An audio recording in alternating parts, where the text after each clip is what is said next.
کچھ بات عرض کرنے سے پہلے دو چار اشعار سماعت کیجیے، اس کے بعد پھر انشاءاللہ کچھ دیر گفتگو ہوگی۔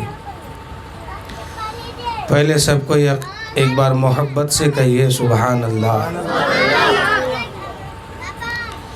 کہ دنیا میں مجھے جو بھی ملا جتنا ملا ہے، یہ سب میری ماں کی دعاؤں کا صلہ ہے۔ ماں ایک ایسی ہستی ہے کہ اللہ تعالیٰ نے ان کے قدم کے نیچے جو ہے جنت رکھا اس کے بچے کے لیے، اور جس انسان کی ماں اگر خوش ہے تو اللہ تبارک و تعالیٰ بھی اس سے خوش ہے، یعنی اللہ راضی ہے، اور جس کی ماں ناراض ہے اس سے اللہ تعالیٰ بھی ناراض ہے۔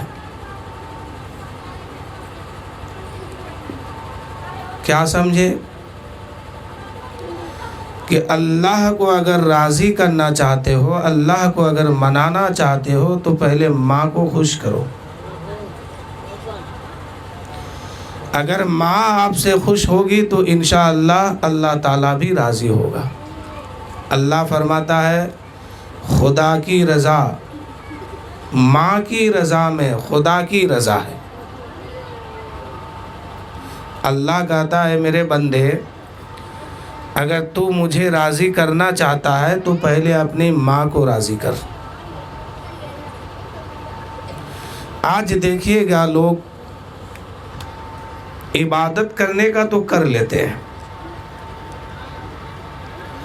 لیکن اس عبادت کے بعد جزا کب ملے گی؟ جب وہ اپنی ماں کا حق ادا کرے گا۔ اس کا بھی مطلب یہی ہوتا ہے کہ اے لوگوں، اپنی عبادت کو، اپنے سجدے کو اللہ کی بارگاہ میں قبول کرانا چاہتے ہو تو ماں کی خدمت کرو، ماں کو راضی رکھو۔ یہ سب بچے کو نیچے بھیج دیجیے، جاؤ تو لوگ نیچے سے سن لینا۔ اللہ کہتا ہے کہ میرے بندے تم اپنی ماں کو راضی رکھو اگر جنت لینا ہے۔ بہت بہت بڑے بڑے عبادت گزار لوگ اگر اس سے اس کی ماں ناراض ہے تو جنت اس کو بھی نہیں ملے گی۔ پہلے اس کو اپنی ماں کو راضی کرنا ہوگا۔ اور جو لوگ یوں ہی دنیا میں اسی حال میں چلے گئے ہیں تو قیامت کے میدان میں ایک موقع ملے گا، اگر ماں راضی ہوگی تو پھر اس کو جنت ملے گی، اور نہیں ہوگی تو پھر جنت عبادت کے بل پر اب نہیں ملے گی۔ تو ماں ایک ایسی ہستی ہے کہ اس کو راضی ہمیشہ کرنے کی کوشش کیجیے۔ ماں راضی ہوگی تو انشاءاللہ جنت بھی ملے گی، اللہ بھی راضی ہوگا، اللہ کے رسول بھی راضی ہوں گے۔ شاعر کہتے ہیں کہ دنیا میں مجھے جو بھی ملا جتنا ملا ہے، سب کچھ یہ میری ماں کی دعاؤں کا صلہ ہے۔ ماں باپ کے اٹھے ہوئے ہاتھوں کی بدولت، دیکھو میرے مالک نے مجھے کتنا دیا ہے۔ تھوڑا اس کو ٹھیک کیجئے بھائی، ایک دم بوڑھا والا آواز نکل رہا باپ کا۔ سب کچھ آپ لوگ ٹھیک ٹھاک کرتے ہیں، میلاد میں مائکے گڑبڑ کر لیتے ہیں۔ تھوڑا پیسہ ٹھیک ٹھاک دیا کیجئے ان لوگوں کو بھی، تاکہ بجے بھی بجا تو لگے۔ اب ہم جوان آدمی بول رہے ہیں، ادھر سے لگ رہا ہے کہ کوئی بوڑھا آدمی کھانس رہا ہے۔ ایک بار اور پڑھیے، کہیے یا رسول اللہ۔ کہ دنیا میں مجھے جو بھی ملا جتنا ملا ہے، سب کچھ یہ میری ماں کی دعاؤں کا صلہ ہے۔ ماں باپ کے اٹھے ہوئے ہاتھوں کے بدولت، ماں باپ کے اٹھے ہوئے ہاتھوں کی بدولت، دیکھو میرے مالک نے مجھے کتنا دیا ہے، دیکھو میرے مالک نے مجھے کتنا دیا ہے۔ ایک بار درود شریف پڑھ لیجئے، ٹھیک کیجئے اس کو۔ رب سلم علی رسول اللہ، رب سلم علی رسول اللہ، مرحبا مرحبا رسول اللہ، مرحبا مرحبا صلی اللہ تعالیٰ علیہ وسلم۔ چھوڑ دیجئے، اب رہنے دیجئے اسے۔ کہ دنیا میں مجھے جو بھی ملا، جتنا ملا ہے، سب کچھ یہ میری ماں کی دعاؤں کا صلہ ہے۔ دنیا میں مجھے جو بھی ملا، جتنا ملا ہے، سب کچھ یہ میری ماں کی دعاؤں کا صلہ ہے۔ ماں باپ کے اٹھے ہوئے ہاتھوں کی بدولت، دیکھو میرے مالک نے مجھے کتنا دیا ہے۔ دعا کرائیے، کہیں بھی کرائیے، میں آپ کو روکوں گا نہیں۔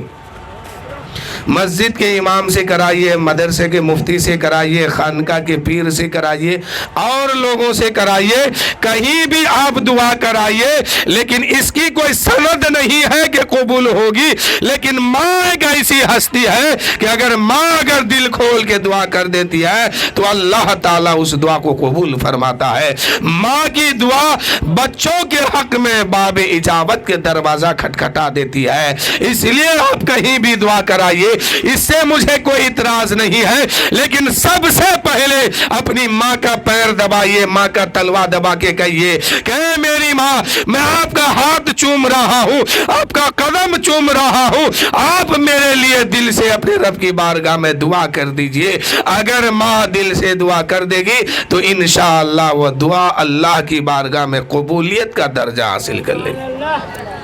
آپ کے حق میں کوئی اور دعا کریں گے، قبول ہوگی کہ نہیں ہوگی، اس کی کوئی گارنٹی نہیں ہے، کوئی سند نہیں ہے، لیکن ماں اگر دعا کرتی ہے تو انشاءاللہ وہ دعا قابل قبول ہوتی ہے۔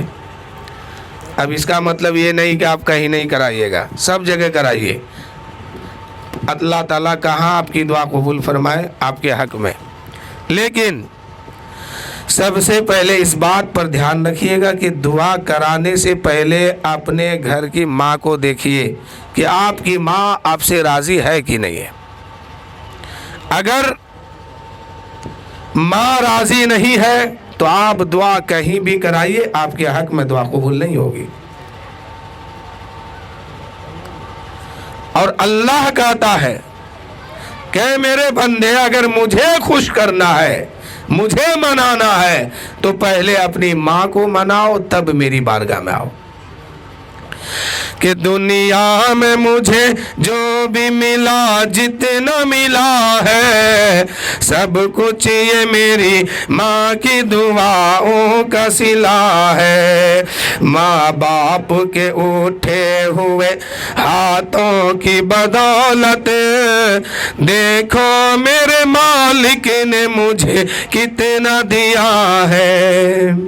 بچپن سے ہی سرکار کے ٹکروں پہ پلا ہوں، بچپن سے ہی سرکار کے ٹکروں پہ پلا ہوں، میں شاہ مدینہ کے گداؤں کا گدا ہوں۔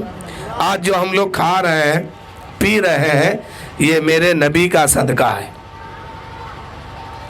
یہ میرے نبی کا صدقہ ہے کہ اللہ تعالی ہم سبوں کو کھانا دے رہا، پانی دے رہا اور زندگی عطا کی ہے۔